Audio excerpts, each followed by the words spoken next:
Hey everybody, my name is Julio Hanson. I'm an actor, a singer, a dancer, and I am bicultural.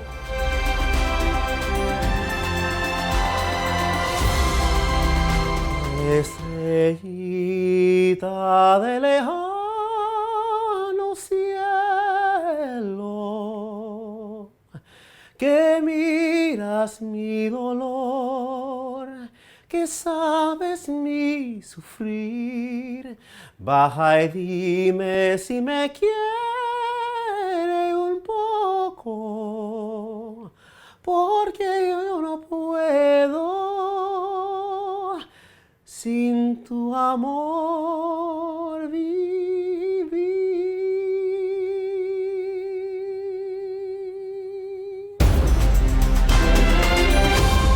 36 for 36 is brought to you by The Late Night Experiment with Motown Maurice. Subscribe today on YouTube. So, I'm from Inglewood, California. I'm very proud of Inglewood. I grew up there. My parents met at Howard University in the music department. My mother, a Panamanian woman, and my father, Alabama, Tuscaloosa, Alabama. And they met in the music department and they kind of just fell in love. You know, they started playing with each other, playing out at different gigs or whatever. And my mother was a classical singer and my father was a classical pianist. So that just was like a match made in heaven right there. When they came to California, they got married and came to California, they had two of us. My older brother, who was this lively, kid. Everybody liked him. He was always in the middle of the party. And then there was me. And I was kind of like this quiet kid and kind of, a nerd. I would go into my room when there was parties at the house and read a little book or something. My parents used to always buy me these books. They'd buy me books in Spanish or French. And I would read these books or listen to tapes. I would also, just remember something that they did. They would also get me a tape recorder that I would have my own church service in the room. How weird is that, right? So one of the songs that I was known for when I was a kid was a song called There's Something About That Name. And at the end of my church service, I would sing this song and it goes, I used to sing with my mother in church, but it goes something like this. It goes, Jesus, Jesus, Jesus. There's just something about that name. So I would just sing this song and, it was like the conclusion of my church service.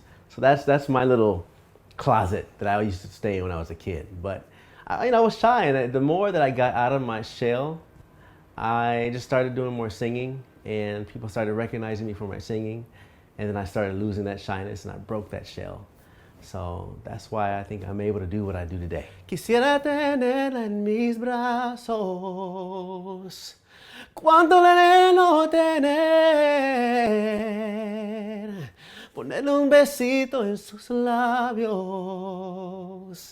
y solo con ella envejecer.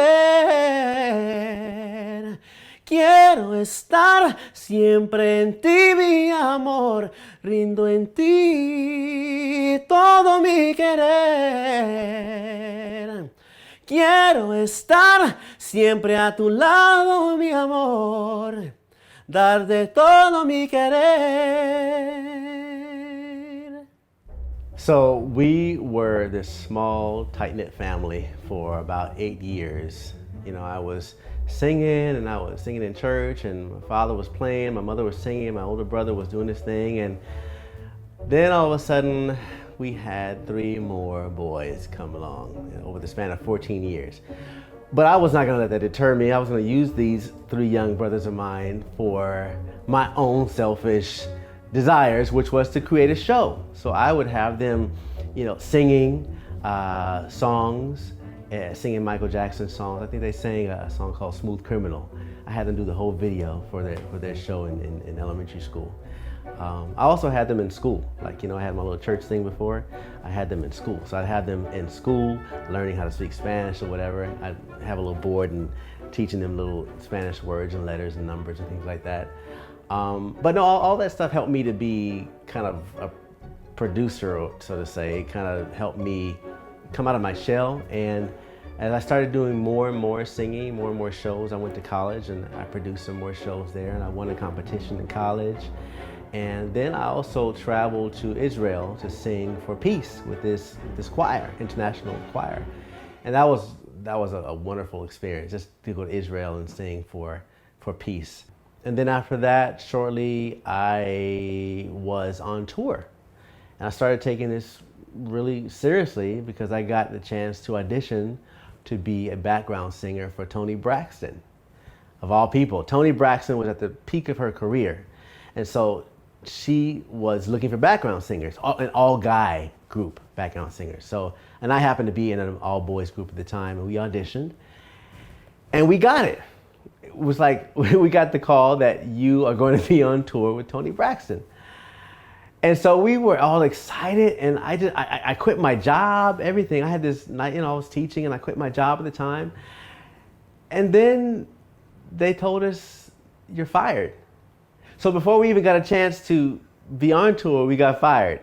And the reason was, Toni wanted to use her label mates, which was a guy group, which I understand it now, but then I was like heartbroken. I was on the floor crying, beating the floor. Why? And so after about a week and a half passed, and Toni Braxton, she called me back to my house and she left a message. She said, Julio, this is Toni. This is really me. It's really Toni. I want you to come back. I'll see you at rehearsal. They got us back. So after that, we went back to rehearsal. And then after about a couple of weeks, I think we were fired again. We were fired, but I can't really tell you why, but we were just not needed. So they let us go. Then they called us back and said, okay, no, we need you. We're going to bring you on tour. So we're like, well, hope this is for real, right? So we went on tour. We started singing and stuff. And another couple of times we were fired and hired and fired and hired, fired, hired, a couple more times. And the very last time that we were fired and hired or fired was when they told us, tonight's your last night. And we said, okay. And then someone else that was there said, no, it's not tonight, it's tomorrow night, your last night. So we were just this big old roller coaster. But it just was an experience that I'll never forget, because while we were on, we were good. While we were on tour, it was good. That's just the life of the game, I guess. We were treated like kings in all these nice hotels. We traveled all the way up to beautiful Vancouver, Canada, all the Western Hemisphere of the United States, and we had a good time. So I'm thankful to that, but that's why I'm here today, because that made me stronger. That made me understand the business a lot more. That made me a better singer, a better performer. I learned a lot by being on tour. I met everybody from Whitney Houston to Bobby Brown to New Edition to Babyface. And then I later went on tour with Keith Washington, who treated us like we were already superstars. And he made us, our boy group made us feel that we were already at the top of our game. And with him, we met everybody from Gerald Levert to just different songwriters, and it just was a great experience. So I'm happy to be where I am today, and because of that experience.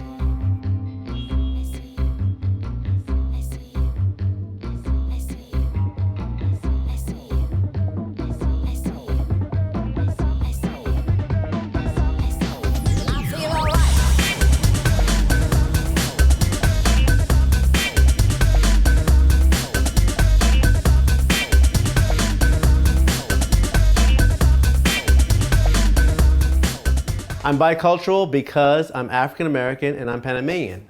And these two cultures of mine, I'm very proud of them. I've been able to explore them and experience them, and I enjoy them both. The Panamanian culture is unique because there's a lot of the food and the dance and the music I've been able to explore as well. Salsa, dancing salsa, and also there's a dance called the Congo, which comes from West Africa. And it's a dance that the blacks in Panama used to dance to make fun of the colonizers. the kings and queens that used to have all their elaborate clothes. So the blacks in Panama would pick up shells off the sand or jewelry that they'd find and bead them together to make necklaces. And also the rags that they'd have at home, they would sew them together to make like these rich looking or wannabe rich looking costumes. And they would dance this dance that was clearly African. And so the kings and queens never knew that this dance was solely to make fun of them. So so I dance this dance right now with the Panamanian community in the parade, which is once a year to celebrate the independence of Panama. And the independence of Panama is November 3rd, so we do it a couple weeks before in downtown Los Angeles. And we have a great time. All the Panamanians in California and New York, sometimes everybody comes out to be in this parade, and we just all have a good time, dancing and singing and eating different types of food or Panamanian food, and we have a really good time. And musically, the rhythm is so infectious as well. You have to dance. When I hear this rhythm, I have to dance. And you have to sing along the songs. The songs are in Spanish, some of them, and some of them are just chants just of having fun. And that's what we do.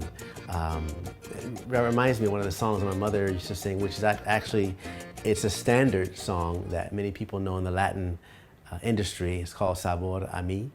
And I remember her singing that song at different events, and it made me think of, I thought of that song. It goes something like, Tanto tiempo disfrutamos de este amor, nuestras almas se acercaron tanto así, que yo guardo tu sabor, sé que tú llevas también sabor a mí, sabor a mí.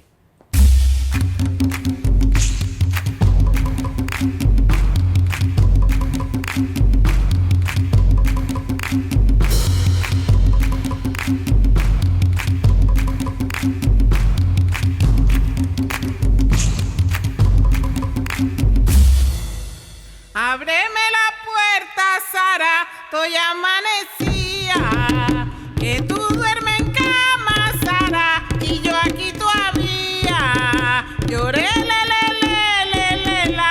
la vida mía. Ábreme la puerta, Sara, estoy amanecía. Ábreme la puerta, Sara, estoy amanecía, que tú duermes en cama, Sara, y yo aquí todavía. Ábreme la puerta, Sara, estoy amanecía. Lloré, la vida mía. Ábreme la puerta, Sara, estoy amanecía. With all this experience in the Panamanian community, the funny thing is that I'm never really accepted as a full Panamanian because when I go to Panama, they always seem to spot the American in me. I speak Spanish, but they always seem to spot the American in me. And then when I come back to California, it's kind of the same way with my African American culture. They're always saying, oh, what do you mix with? And I'll say, well, I'm black. And they say, you're not full black though. What do you mix with? Your hair's different, or you talk differently. And I'm like, well, I'm half Panamanian, half African American. And they say, oh, okay, you're not black then. I'm like, no, I'm black too. Anyway, I don't even try anymore to express it to people, but I feel proud of just every single ounce of my cultures that are in my life, and I'm happy to be bicultural.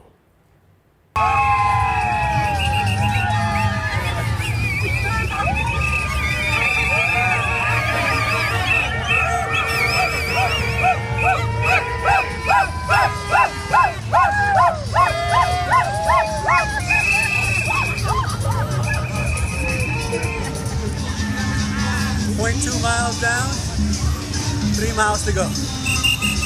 Good. Here we go.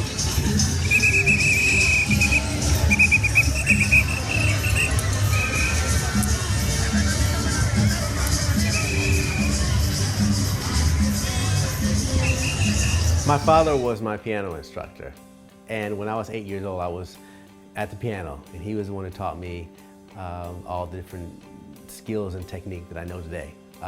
My instruction wasn't that lengthy because he came down with multiple sclerosis, and he himself was not able to play as well for a span of 23 years or whatever. He dealt with this horrible, degrading sickness that took away his ability to play. But I'm thankful to him for the few years that he did teach me what he knew, that I'm able today to be the director of a choir, of a church choir, and I play for the choir. And I'm not the greatest pianist in the world, but I'm still able to use what he taught me. Everything I know today is really based is because of him. So I'm proud of that.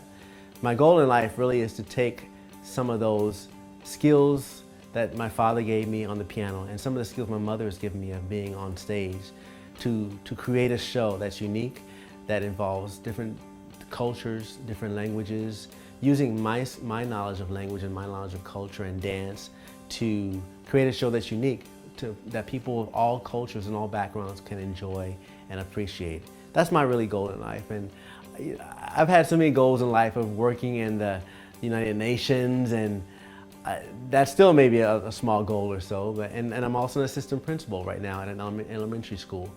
And I'm proud of that too. But my main goal in life is to create something that's really special. And after I do that, then I'll be complete.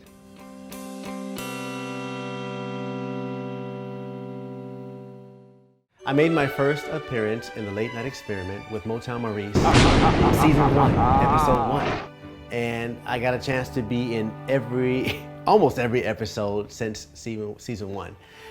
My fondest experience in the episode was in season 2 when I was a preacher. And I remember being on Hollywood Boulevard trying to make people say his name, trying to make people say Motown Maurice.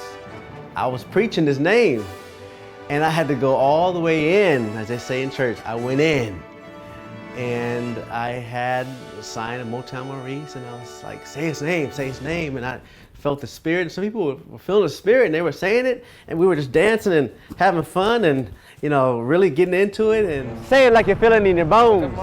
Say it like you feel it in your heart. Say it in your spirit. Come on, now. Hey, hey. I know you want to say the name. I know you want to say his name. Motown Maurice. Yes, there you go, brother. There you go. I know you said his name and you're feeling good today. Everybody clap your hands and say Motown Maurice. Say Motown Maurice. Late night television show. You need to watch the Late Night Experiment because it's just a spiritual, emotional, mental, physical, bicultural. You get a little bit of comedy, you get a little bit of, serious, you get a little bit of everything in there. So you need to watch it. It's a great show. Motown Maurice, great guy. We had a lot of fun. And if you don't watch it, you're gonna miss out on something. So watch it.